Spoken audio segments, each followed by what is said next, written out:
ಪರಿಶಿಷ್ಟ ಪಂಗಡದ ನಕಲಿ ಜಾತಿ ಪ್ರಮಾಣ ಪತ್ರದ ವಿಚಾರವಾಗಿ ಸಾರ್ವಜನಿಕ ವಲಯದಲ್ಲಿ ಗೊಂದಲವನ್ನು ಸೃಷ್ಟಿ ಮಾಡುತ್ತಿರುವ ರಾಜ್ಯ ತಳವಾರ ಮಹಾಸಭಾದ ಜಿಲ್ಲಾಧ್ಯಕ್ಷ ಚಿನ್ನಪ್ಪ ಅಂಬಿಯವರ ವಿರುದ್ಧ ಮಾನನಷ್ಟ ಮೊಕದ್ದಮೆ ಹೂಡುವ ಎಚ್ಚರಿಕೆಯನ್ನು ಅಖಿಲ ಕರ್ನಾಟಕ ವಾಲ್ಮೀಕಿ ನಾಯಕ ಮಹಾಸಭಾ ನೀಡಿದೆ.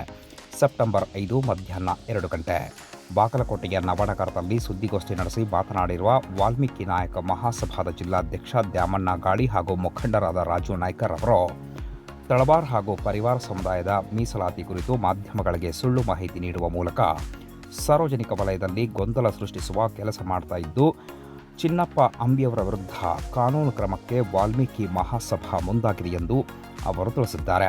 ತಳವಾರ ಸಮುದಾಯದ ಮೀಸಲಾತಿ ಕುರಿತಂತೆ ಚಿನ್ನಪ್ಪ ಅಂಬಿಯವರು ತಪ್ಪು ಮಾಹಿತಿ ನೀಡಿದ್ದಾರೆ. ಕುಲಶಾಸ್ತ್ರೀಯ ಅಧ್ಯಯನದ ಪ್ರಕಾರ ವಾಲ್ಮೀಕಿ ತಳವಾರ ಸಮುದಾಯಕ್ಕೆ ಸರ್ಕಾರ ಕಾನೂನುಬದ್ಧವಾಗಿ ಮೀಸಲಾತಿ ನೀಡಿದೆ. ಆದರೆ ಅಂಬಿ ಅವರು ತಳವಾರ್ ಆಗಿದ್ದು ಪ್ರವರ್ಗ 1ರಲ್ಲಿ ಬರುತ್ತಾರೆ. ವಾಲ್ಮೀಕಿ ತಳವಾರ್ ಅಲ್ಲ.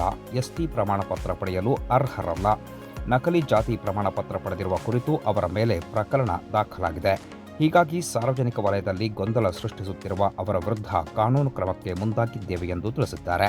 ಈ ಸಂದರ್ಭದಲ್ಲಿ ಅಖಿಲ ಕರ್ನಾಟಕ ವಾಲ್ಮೀಕಿ ನಾಯಕ ಮಹಾಸಭಾದ ಮಾಜಿ ಅಧ್ಯಕ್ಷ ರಾಜು ನಾಯ್ಕರ್ ಅವರು ಮಾತನಾಡಿ ಮಾಹಿತಿ ನೀಡಿದ್ದು ಹೀಗೆ. ಅಂದ್ರೆ ನಿನ್ನೆ ದಿವಸ ಒಬ್ಬರು ಪತ್ರಿಕಾಗೋಷ್ಠಿಯನ್ನು ಮಾಡಿದ್ದಾರೆ. ನಮ್ಮ ಚಿನ್ನಪ್ಪ ಅಂಬಿ ಅವರು ಆಲ್ರೆಡಿ ಹಿಂದುಳಿದ ವರ್ಗದಲ್ಲಿ ಪ್ರವರ್ಗ 1ದಲ್ಲಿದ್ದಾರೆ. ಅವರು ನಾನು ಪರಿಶಿಷ್ಟ ಪಂಗಡದ ಒಂದು ಡೂಪ್ಲಿಕೇಟ್ ಸರ್ಟಿಫಿಕೇಟ್ ಅಂತ ತಗೊಂಡು ಈಗಾಗಲೇ ಒಂದು ದೊಡ್ಡ ಕ್ರೈಮ್ ಅನ್ನು ಮಾಡಿದ್ದಾರೆ. ಅವ್ರಿಗೆ ಮತ್ತು ಅವ್ರ ಮಗಳು, ಅವ್ರ ಮಿಸ್ಸಸ್ಸು, ಅವರ ಕಾಕಾಗ ಅದು ಪರಿಶಿಷ್ಟ ಪಂಗಡ ಸರ್ಟಿಫಿಕೇಟ್ ತೊಗೊಂಡಿದ್ದು ಗೊತ್ತಾಗಿ CRCLನಿಂದ ಅವರಿಗೆ ಕೇಸ್ ಆಗಿ ಆಲ್ರೆಡಿ ಅವ್ರ ಮೇಲೆ ಕ್ರಿಮಿನಲ್ ಮೊಕದ್ದಮೆ ಹೂಡಿದ್ದಾರೆ. ಕ್ರಿಮಿನಲ್ ಮೊಕದ್ದಮೆ ಹೇಳಿ ಈಗಾಗಲೇ ಅವರು ಅಪರಾಧಿಗಳು, ಅವರು ಬೇಲ್ ಮೇಲೆ ಹೊರಗಡೆ ಬಂದಿದ್ದಾರೆ. ಜನರ ದಾರಿ ತಪ್ಪಿಸೋ ನಿಟ್ಟಿನಲ್ಲಿ ಜನರ ಓಲೈಕೆ ಮಾಡ್ಕೊಳ್ಳೋಗೋಸ್ಕರ ನಿನ್ನೆ ದಿವಸ ಪ್ರೆಸ್ ಮೀಟ್ ಮಾಡಿ ನಾವು ಪರಿಶಿಷ್ಟ ಪಂಗಡದಲ್ಲಿ STಯಲ್ಲಿ ಬರ್ತೀವಿ, ನಾವು ನಿಜವಾದ STಗಳು ಅಂತ ಹೇಳಿದ್ದಾರೆ. ಅವರು ಇದು ಸುಳ್ಳು, ಅದು ರದ್ದು. ಅವರು ಬೋಗಸ್ ಸರ್ಟಿಫಿಕೇಟ್ ಹಚ್ಚಿದ್ದಾರೆ. ಆ ಒಂದು ಸರ್ಟಿಫಿಕೇಟ್ಗಳನ್ನೆಲ್ಲ ರದ್ದು ಮಾಡ್ಬೇಕಂತೇಳಿ ಸರ್ಕಾರದ ಆದೇಶ ಈ ಹೈಲೈಟ್ ಮಾಡಿಲ್ಲ. ಆ ಪ್ರತಿಗಳ ಮುಖಾಂತರ ನಮಗೆ ತಿಳಿಸೋದೇನೆಂದ್ರೆ ಅದು ಬೋಗಸ್ ಅಂತೇಳಿ ಕ್ಲಿಯರ್ ಆಗಿದೆ. ಸರ್ಕಾರ ಆದೇಶ ಮಾಡಿ ಕ್ರಿಮಿನಲ್ ಮೊಕದ್ದಮೆ ಕೂಡ ಹೂಡಿದ್ದಾರೆ ಅವ್ರ ಮೇಲೆ. ಈ ಬೇಲ್ ಮ್ಯಾಗ ಅವ್ರಿಗೆ ಈಗಾಗಲೇ ಹೊರಗಡೆ ಇದ್ದಾರೆ. ಅದಕ್ಕೆ ನಾನು ಅವ್ರಿಗೆ ಹೇಳಕ್ಕೆ ಇಚ್ಛಪಡ್ತೀನಿ, ನಾವು ಯಾವುದೇ ಕೋಮಿನ ಯಾವುದೇ ಸಮಾಜದ ವೈರಿಗಳಲ್ಲ. ಏನು ನಮ್ಮ ಕೊಟ್ಟಿ ಜಾತಿ ಪ್ರಮಾಣ ಪತ್ರಗಳನ್ನು ತೊಗೊಂಡಾರ, ನಮ್ಮ ಸಮಾಜಕ್ಕೆ ಅನ್ಯಾಯ ಆಗಕತ್ತದ. ಅದಕ್ಕೆ ನೀವು ನಿಮ್ಮ ಎಲ್ಲೆಲ್ಲಿ ವರ್ಗದಾಗ ಇದ್ರಿ ಅಲ್ಲಿ ರೀ, ನಮ್ಮ ವರ್ಗದಾಗ ನಾವು ಇರ್ತೀವಿ. ನೀವು ಹಿಂದುಳಿದ ವರ್ಗದಾಗ ಇದ್ರಿ, ಅಲ್ಲಿ ಸೌಲಭ್ಯಗಳನ್ನು ಪಡೀರಿ. ನಾವು ST ವರ್ಗದಾಗ ಇದೀವಿ, ನಾವು ಸೌಲಭ್ಯಗಳನ್ನು ಪಡಿತೀವಿ ಅನ್ನೋಂಥ ಮಾತನ್ನು ಈ ಮೂಲಕ ಅವ್ರಿಗೆ ಹೇಳ್ತಾ ಇದ್ದೀನಿ. ಮತ್ತು ಚಳವಳಿ ರಾಜಣ್ಣನವರು ಮತ್ತು ಮಾರಪ್ಪ ನಾಯ್ಕರು ನಮ್ಮ ರಾಜ್ಯದ ಹಿತಚಿಂತಕರು, ನಮ್ಮ ಸಮಾಜದ ಅವರು ಕೂಡ ರವಿವಾರ ದಿವಸ ಬರ್ತಾ ಇದ್ದಾರೆ. ಆದರೆ ಕರ್ನಾಟಕ ರಾಜ್ಯಾದ್ಯಂತ ಹೋರಾಟ ಬಾಗಲಕೋಟೆಯಿಂದ ಆರಂಭ ಮಾಡಬೇಕನ್ನುವಂಥ ನಿರ್ಧಾರ ಆಗಿದೆ. ಇಡೀ ರಾಜ್ಯಾದ್ಯಂತ ಎಲ್ಲ ಜಿಲ್ಲೆಗಳಲ್ಲೂ ನಮ್ಮ ಹೋರಾಟ ಆರಂಭ ಆಗ್ತದೆ.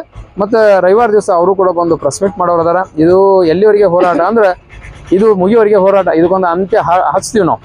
ಈ ತಳವಾರ ಅನ್ನುವಂಥ ಸಮಾಜ ಪರಿಶಿಷ್ಟ ಪಂಗಡದಲ್ಲಿ ಐತಿ ಅಂತಾರಲ್ಲ, ಆ ತಳವಾರ ಸಮಾಜ ಅಲ್ಲ. ನಮ್ಮ ವಾಲ್ಮೀಕಿಯಲ್ಲಿ ಬಿಟ್ಟೋದಂಥ ಏನು ಸಮಾಜ ಅದ, ಆ ಒಂದು ಪದಗಳ ಮಾತ್ರ ವಾಲ್ಮೀಕಿ ಪರಿಶಿಷ್ಟ ಪಂಗಡದಲ್ಲಿ ಸೇರ್ತಾವೆ ಅನ್ನೋಂಥ ಮಾತು ಹೇಳ್ತೀನಿ. ನೀವು ಪರಿಶಿಷ್ಟ ಪಂಗಡ ಅಂದ್ರೆ ನಿಮ್ಮ ಸಮಾಜದ ಕುಲಶಾಸ್ತ್ರೀಯ ಅಧ್ಯಯನ ಆಗಬೇಕು, ಕೇಂದ್ರ ಸರ್ಕಾರದಿಂದ ಗೆಜೆಟ್ ಆಗಬೇಕು, ಆಮೇಲೆ ನೀವು ನಮ್ಮ ಜೊತೆ ಸೇರ್ತೀರಿ. ಅಲ್ಲಿವರೆಗೆ ನೀವು ನಿನ್ನೆ ತೋರಿಸಿದಂಥ ದಾಖಲಾತಿಗಳು ಎಲ್ಲ ಸುಳ್ಳವು. ನಮ್ಮ ದಾಖಲಾತಿಗಳು ನಮ್ಮ ತೊಗೊಂಡು ಅವ್ರು ತೋರಿಸಿದ್ದಾರೆ. ನಾವೇನಿದೆ ಕುಲಶಾಸ್ತ್ರೀಯ ಅಧ್ಯಯನ ಅದೆಲ್ಲ ನಮ್ಮದೇ ಅದ, ನಮ್ಮದು ನೀವು ತೋರಿಸಿರಿ ಅಷ್ಟೇ. ದೂರು ನಾವು ಇವತ್ತು SP ಅವರಿಗೆ ಕಂಪ್ಲೇಂಟ್ ಕೊಡಕತ್ತೀವಿ. ಒಂದು ನಮ್ಮನ್ನ ಚರಿತ್ರೋದಯ ಮಾಡಿದ್ದಾರೆ, ನಮ್ಮ ಹೆಸರನ್ನು ತೆಗೆದು. ಅದಕ್ಕೆ ನಾವು ಇವತ್ತು ಹೋಗಿ SP ಅವರಿಗೆ ಅವ್ರ ಮೇಲೆ ಕಂಪ್ಲೇಂಟ್ ಕೊಡ್ತಾ ಇದ್ದೀವಿ. ಅವ್ರ ಕಡೆ ಪ್ರವರ್ಗದಾಗ ಅದಾರ ಅವರು, ನಾವು SC ST ಒಳಗೆ ಬರ್ತೀವಿ. ನಮ್ಮದು SC ST ಕಾಯ್ದೆ ನೋಡಿ ನಾವು ಇವತ್ತಿನ ದಿವಸ ಅವ್ರ ಮೇಲೆ ಕಂಪ್ಲೇಂಟ್ ಕ್ಲಾಸ್ ಮಾಡ್ತೀವಿ. ನಮಸ್ಕಾರ.